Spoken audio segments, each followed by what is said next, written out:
So now, thank you so much for your attention. We're gonna feel free to unmute yourselves now one at a time, perhaps, and we'll move into question and answer. So if you have any questions or comments, go ahead and just raise your hand or start chiming in. Hi, I'm Katie Kaufman, and I am based in Santiago, Chile. Hello, Jessica. How are you? So happy you're here. I'm thrilled to be here. It was a wonderful presentation. Thank you so much. And I see a couple of other familiar faces. So those of you who know me know that I always have a question.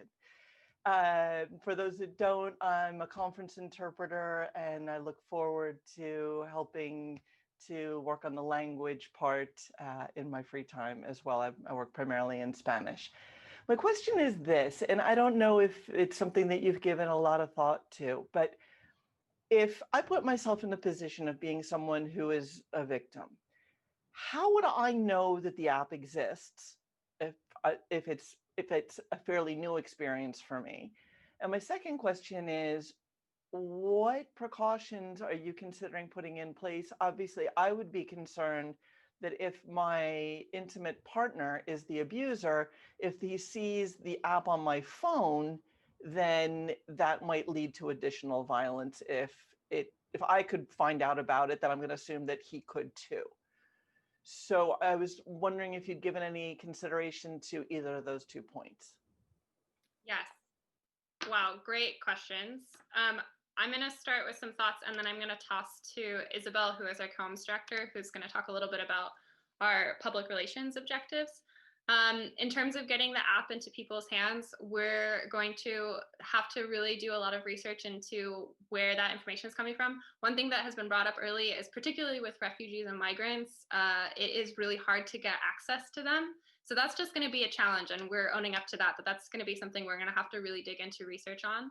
But we have started thinking about it. And then in terms of other avenues, we've definitely thought of looking at doing a full front media campaign to try and get information out through word of mouth advertising, grassroots, public relations with media, and also partnerships with universities, with other entities where you might find out about that. Isabel, do you want to chime in maybe with some insights? Yeah, so thank you for your question. So we're really hoping, our communication strategy is two-pronged. First of all, it's to get the app and the resources into the hands of survivors. So we'll be doing that, through traditional media methods, but also we'll be working with a lot of nonprofits and partner organizations who will be aware of this resource and can pass it on to survivors. And in terms of kind of the safety of the app, one thing we're hoping will be incorporated will be kind of a fast exit button. So I most good practice for charities of our type, like Women's Aid or whatever, there's a quick exit button that will bring you back to like a blank Google homepage. But we've also taken steps to make sure like the logo of the app is very, like, it could be anything, it's very anonymous. And as we've been saying, we're very survivor focused, and we want to ensure that the safety of users is top of mind. So we'd also welcome any suggestions or recommendations to that end as well. I see Jess Lewis has her hand up. Jess, would you like to? Hello. I'm a little messy at the moment, so I don't have my video on. But thank you for inviting us all to this amazing presentation. I'm so stoked for this whole project and grateful that all of you lovely humans are kind of pioneering it. It's a really important, awesome thing, and I'm grateful to be witnessing it. I can't remember if it was covered. I'm curious, number one, where the name Athena came from. I know you guys probably covered that, but I think we may have missed it. And then number two, I think maybe Jason was talking about this. I'm curious kind of like when the 22, 23, 24, 25 comes around, and kind of talking about collecting data so as to kind of better be able to find trends and figure out, how we can generally make the app better. I'm curious, like, how does that kind of work in this context when there is, I guess, other data available? Like, how necessarily I'm curious kind of like how you guys collecting data will be, I guess, context specific to this app and how it's used versus data that's already available, if that makes sense? Or is it maybe something that's going to kind of be more specific to this app and the users, if that makes sense? Yeah, two great questions also. I'll take the first one. We didn't mention it. So Athena, we came across that name after testing some other names in a really small test.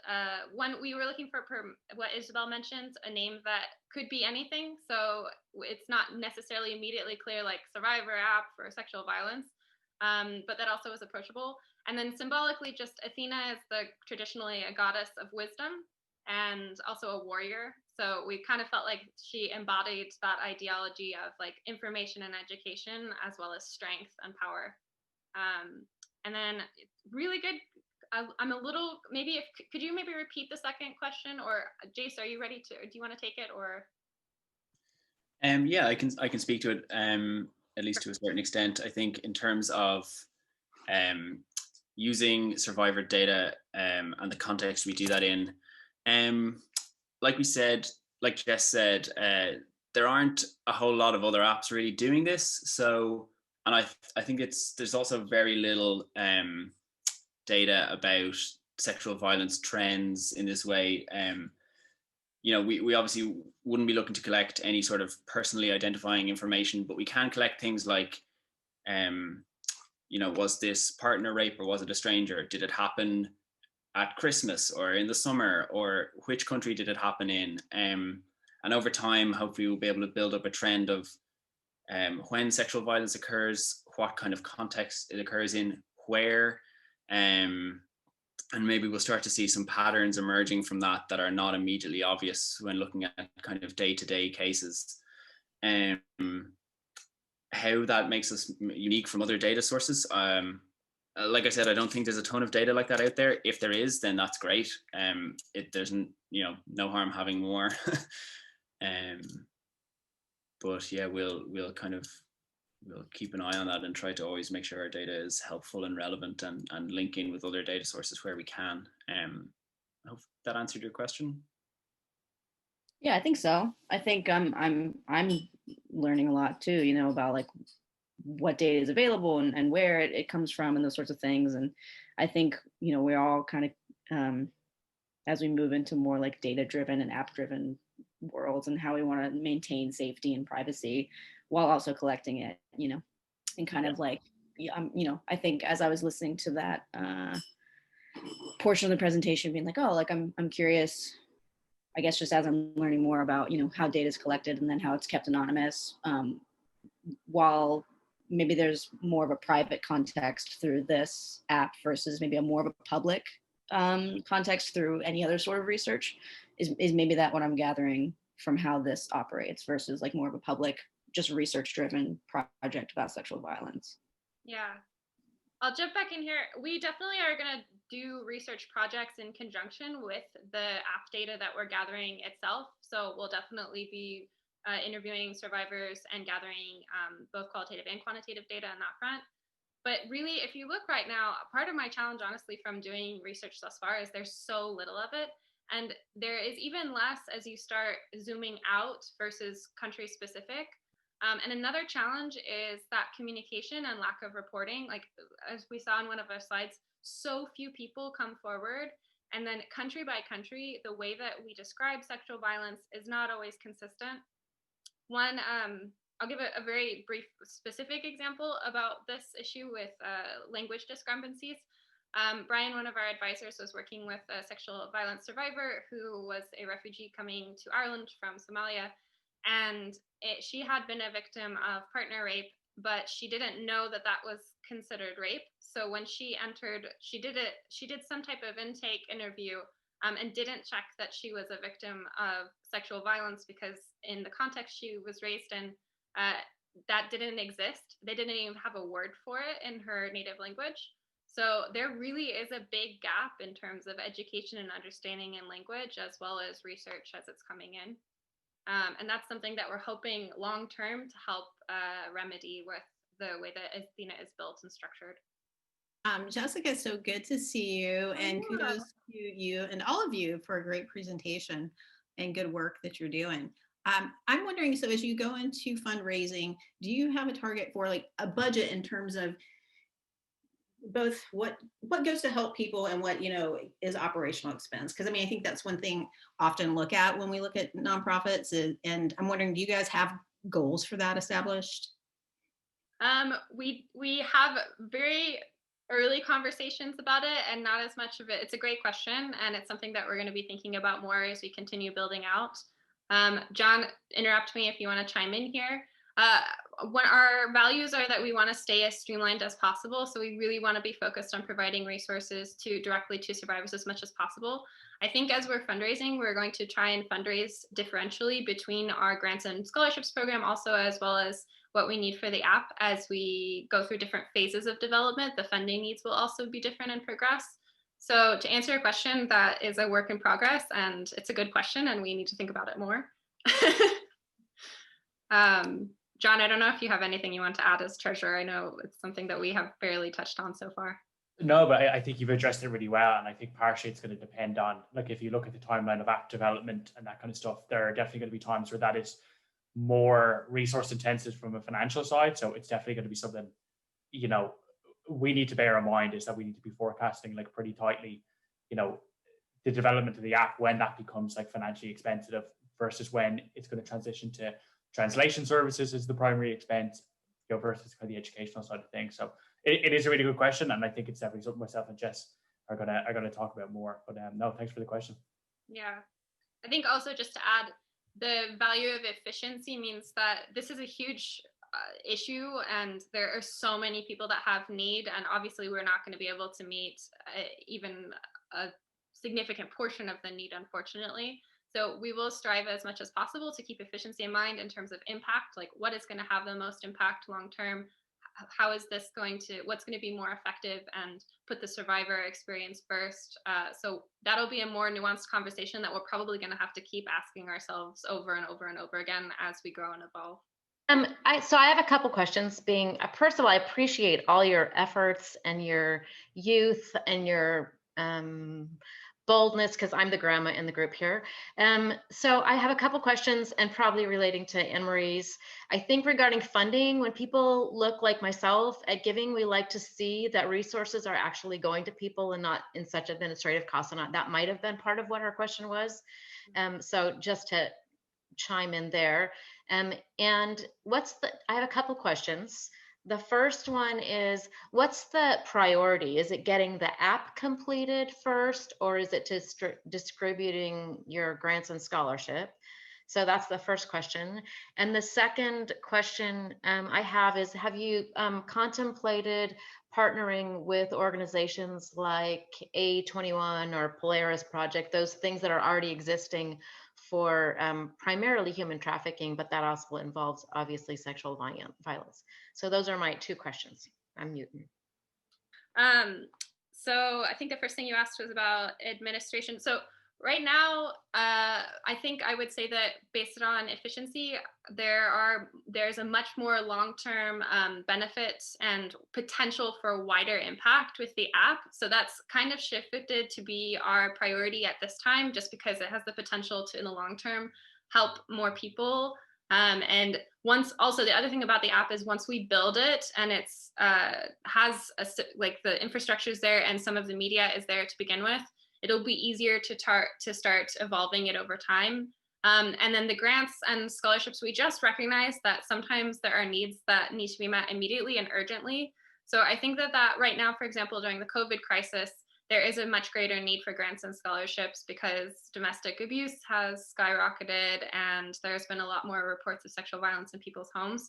So we'll try to keep that startup mentality of staying agile and adjusting our priorities as there is need.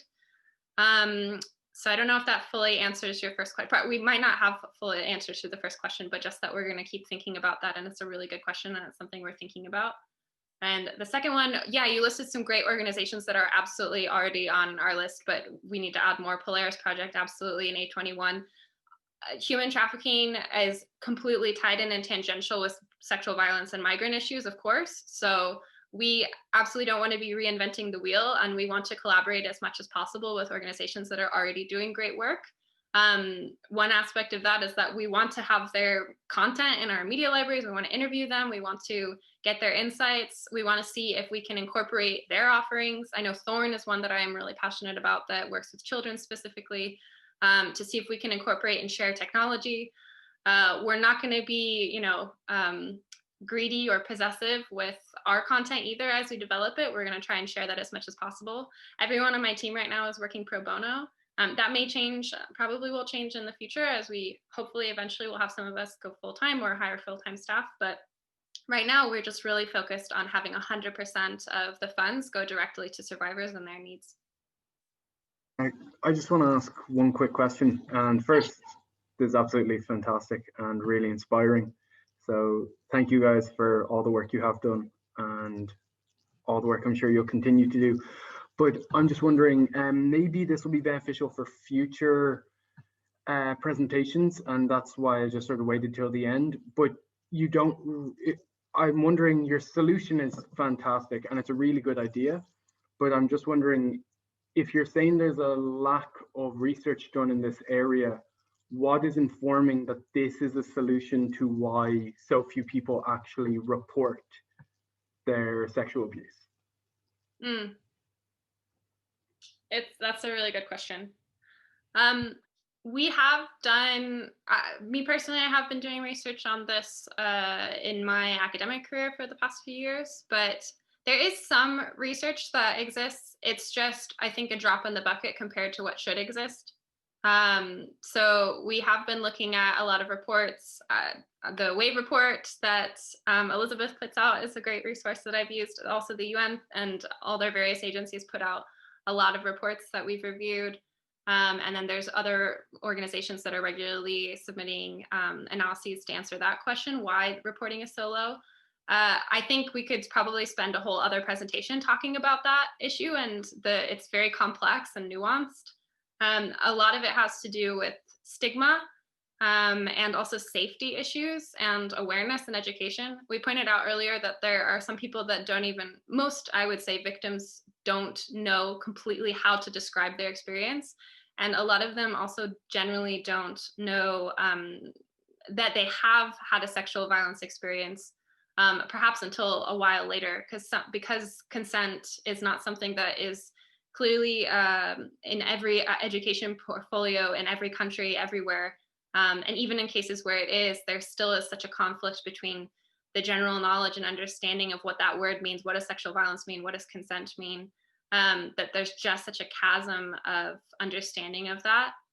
And I would also say that each country specifically is going to have a very different profile in terms of what that looks like. So yeah, we could take a long time to talk about why there is that big gap between the estimated.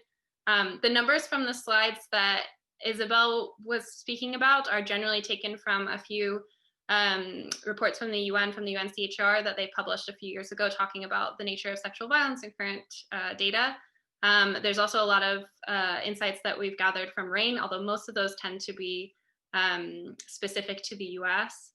And we're happy to pass on the sources for those stats as well if you're curious to see where they came from. But yeah, we will definitely be taking the research portion of this whole process very seriously. I don't know if anyone else wants to add on that. Basically, the thing to remember about the app is that it's low friction and it's not reporting to a body. You're basically just adding information to the app, answering question, and that's data that we can use to then later get those statistics, right? So it's not as if it has to go through proper channels in order to be collected. So that's a big difference with this app. And if I can also just weigh in, hi Brendan, but I think what's really important here is this is low stakes, and if someone makes a report and they choose not to do anything with it, but in 2 years' time, they go to a teacher or a friend or a therapist and they have the words and the language that allows them to describe their experience, that goes some way along the line to get folks the help they deserve. So it's not just in terms of reporting, it's also in terms of healing and recovery. And, you know, it's kind of the first step, which is like very much a safe space, which I know is quite a hackneyed phrase, but is very much what we're trying to achieve here. That will make, you know, just the first baby step along the road. You know, we're not the entire solution, but we hope to, you know, be part of the solution here. Great, thank you very much. That was a very comprehensive answer. Thank you. Guys, can I actually ask a question as well? Is that okay? Sure. I just want to ask, I know that this whole project is very much focused towards women because women are by far the most vulnerable group in this. But another group that is really vulnerable is the trans community when it comes to sexual violence. So I was just wondering, is there going to be any part of this that is going to be specific to other groups who are really vulnerable, or are we going to mainly start off focusing on women and then maybe in future to spread out to different groups and populations? Excellent question. I am so glad that you asked this. Yeah, that is something that we've been talking about a lot. As you just said, the vast majority of sexual violence occurs in terms of like total population with women, but I'm sure that you're speaking to the fact that the trans community and non-binary community experiences an exponentially higher proportion of sexual violence. And while a lot of the language currently is tailored to specifically focusing on women, just because there are some nuances to how we communicate with women in that capacity, we absolutely want to be inclusive and acknowledging that, of course, non-binary and trans people experience sexual violence as well as men. People of any gender experience it. So there are some challenges with this in terms of collaborating and funding and prioritization, because a lot of what we've noticed is a lot of fundraising issues. There are some funds that are only allocated to women-specific organizations, for example, or that there are some limitations with how we might be able to structure ourselves, but it's something that we're thinking about, and we really want inclusivity to be a priority. So that will be something that perhaps as we continue to evolve and expand our focus, once we have a base developed for the app, we would like to expand to be more inclusive of everyone of any gender. Can I ask a question? Yes. First of all, thank you for the presentation. It was really, I think, well put together.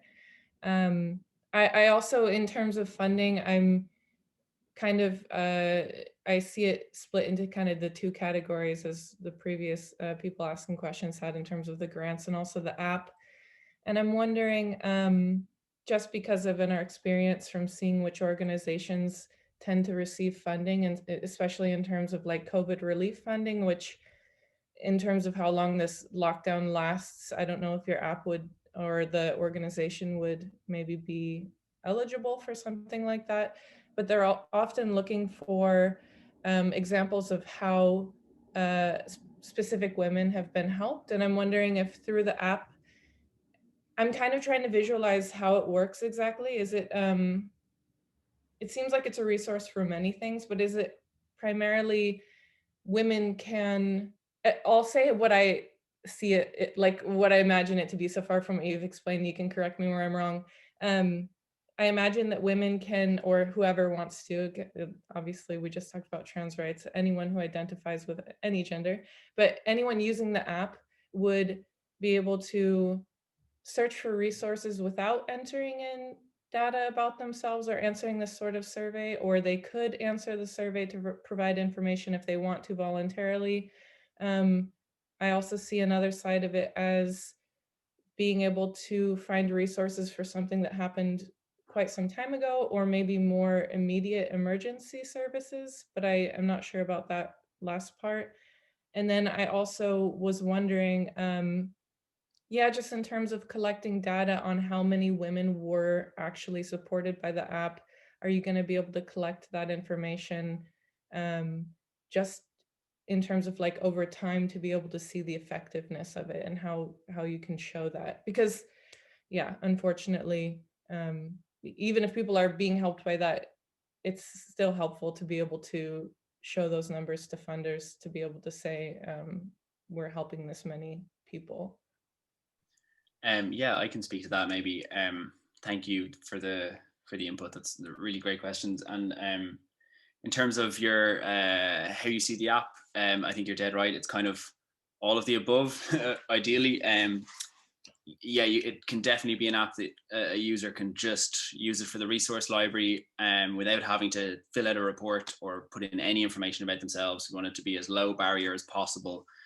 But then if they do want to fill out a report, like we said, the data we want to use, like kind of statistically, would be very much anonymous, but we would still ask for the explicit consent of any user that they would be okay with their anonymous data being gathered, and if they're not okay with it, we won't gather it, and they can still use the tool without us gathering any of their data. And yeah, we would love it to be a space where people can go to record something that happened a long time ago, as well as a space where people can come if something just happened and they need a safe space, or it's kind of more immediate term. Yeah, it's obviously kind of, those are two quite different scenarios, but we'd love to do our best to cater to both as much as we can. I think it's a really interesting and valuable point you made about when it comes to fundraising, funders might be looking for specific stories or kind of examples of women who have been helped by the app. And that, I suppose, would become quite a sensitive topic for us of, okay, are there users that we might ask, would they consent to being non-anonymously kind of identified as a use case of someone that used the app? And that's really tricky. I mean, it would be so powerful to have something like that, but as we said, we're so survivor centric that really the safety and comfort level of the survivors is by far the bigger priority. Yeah, just to interject, I think it could still be anonymous. Okay. To have like, did the app help you in solving your, like needs, or was this something that you still had to search elsewhere, if that makes sense? Okay, yeah. Thank you for clarifying. Yeah, that totally makes sense. Yeah, in that case, yeah, I would hope that we can definitely gather data like that can be, yeah, really useful and kind of tell those powerful stories of people that were helped by the app. Yeah, I think hopefully that answers your question. It could be something as simple as an exit survey, Jason, where we ask them, did you use the reporting tool? Did you file a report with local authorities? Was there any prosecution following, right? And that kind of stuff. Yeah, exactly. Yeah. I have a question. Well, first of all, thank you so much for the presentation and this project. Like, it seems amazing.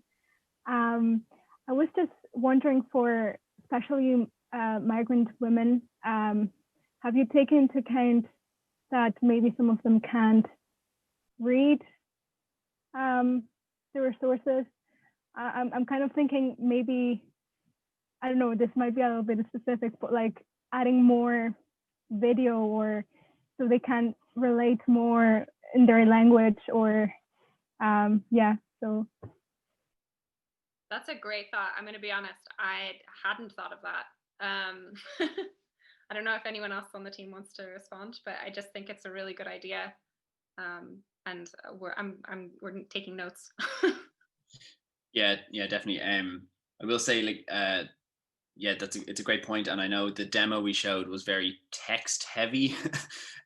All of the resources and stuff all pretty much relied on reading text on the screen. I think we definitely do want to have like video, audio, like resources, and also like in the the wellness stuff, like a guided meditation that is auditory instead of reading on the screen. But yeah, it is also something that we have not thought about enough when it comes to accessibility for users who can't read, just in general around the app. So thank you for bringing that up. That's going to be something we'll definitely take on board. I know she's taking minutes, but Hannah is also probably our expert in accessibility and inclusivity, and we're definitely going to be having a lot of conversations about how we can make that a priority, because we definitely want it to be inclusive and accessible. There's lots of ways where the text that we offer on the app can be made accessible. There's lots of researchers who are currently working on fonts that are more legible for people with visual impairments and dyslexia. You might notice that a lot of websites now offer low contrast versions, which is something that we could add on as well, where you click a button and a low contrast version of the app or the site is up. So this is all stuff that like we're working on and talking about, and will be part of, you know, expanding the app and the website and all that. Oh, I love this presentation so much. So good, you guys. Oh, it's just like brought me, I just am so proud of all of you and so excited. And I love the 5-year plan. And yeah, I just want to support and help you guys however possible. I do have a question about, like, it does seem like there's a lot of clarity needed around, like the Athena track versus the like grants and scholarships track, because it seems like in some ways those are two different initiatives at the same time. And like the Athena one over time will become more robust and more powerful and more helpful too. But with the grants and scholarships, like the kickoff Backyard Dreams from 2 years ago started with $26,000 that was given to support, I think it was 10 or 8, or I don't know exactly how many survivors. But I just, I'd love to hear like what the progress there has been with the money that was given to them, and then just also how you imagine, just like the grants and scholarship piece unfolding further. Great, yay, thanks. And Chloe was very instrumental in our original 2018 launch. Literally. So, yes. Instrumental being a pun because she was one of the performers. In the band. An original song was written about Backyard Dreams. Fun fact for those of you that didn't know. On Spotify. Is it really? Okay, well. Yeah.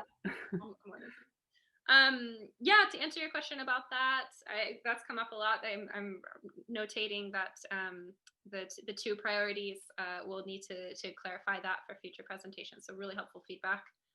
In terms of catching up on what's happened, it was 10 scholarships that cover about a semester each. And because they were set aside in particular at that time for girls at that specific orphanage that we were working with, those girls, if you remember, we were waiting until they were aging out to be 18 for them to pursue that. So that those scholarships are set aside for them. And most of them right now are 16 and 17. So they'll start being paid directly to their tuition costs, as we had it structured in the original grant, through our partner organization, ICF, which is based in San Diego. And in the future, we're going to have that model shift a bit to be more inclusive and different. So that's kind of going to be restructured. But that money, that $26,000 that was donated specifically for those girls, is still going directly to that program. And we'll be following up to make sure that that continues smoothly, and to make sure that they're okay as well. And I've stayed in touch with them obviously throughout this whole process. But in the future, we're hoping to expand that and revamp the scholarship and grant component, although we clearly need to do some more thinking about communication around that and prioritization in tangent with what Athena is doing. So it's a great point and thought. Thank you. We'll now stop recording, and that was our official meeting. Thank you so much for attending, and have a great rest of your day and weekend and life. Thanks for being here.